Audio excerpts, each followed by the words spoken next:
Rajesh exports நிறுவனத்தில் 15 லட்சம் கோடி ரூபாய்க்கு ஃப்ராட் பண்ணியிருக்காங்க அப்படின்னு சொல்லி ஒரு குற்றச்சாட்டு இந்த நிறுவனத்தை ஸ்டாக் மார்க்கெட்லேருந்து பேன் பண்ணியிருக்காங்க.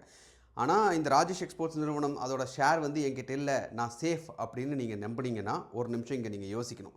நீங்கள் எல்ஐசி பாலிசி வச்சுருக்கீங்க அப்படின்னா அந்த பாலிசி எடுக்கும்போது அந்த ஏஜென்ட் சொல்லியிருப்பார், சார் இன்சூரன்ஸும் கிடைக்கும், இந்த பாலிசி எடுத்துக்கிட்டிங்கன்னா 10 வருஷத்துக்கு அப்புறம் ஒரு லம்சம் அமௌண்ட்டும் உங்களுக்கு வரும் அப்படின்னு சொல்லி அந்த ஏஜென்ட் சொல்லியிருப்பார். அதை நம்பி நாம் ப்ரீமியம் கட்டியிருப்போம். அந்த ப்ரீமியம் பணத்தை எல்ஐசி எங்கே போடும் அப்படின்னா இன்வெஸ்ட் பண்ணுவாங்க. அப்படின்னா எல்ஐசி பல இடங்களில் இன்வெஸ்ட் பண்ணுவாங்க. உதாரணத்துக்கு கவர்மெண்ட் பாண்ட்ஸில் இன்வெஸ்ட் பண்ணுவாங்க, ஸ்டாக் மார்க்கெட்டில் இன்வெஸ்ட் பண்ணுவாங்க. அப்படி ஸ்டாக் மார்க்கெட்டில் இன்வெஸ்ட் பண்ணும்போது அவங்க தேர்ந்தெடுத்து இன்வெஸ்ட் பண்ண ஒரு நிறுவனம் தான் ராஜேஷ் எக்ஸ்போர்ட்ஸ் நிறுவனம். எல்ஐசி ராஜேஷ் எக்ஸ்போர்ட்ஸ் நிறுவனத்தில் ஏறக்குறைய 10.8% ஆஃப் ஷேர் வச்சுருக்காங்க.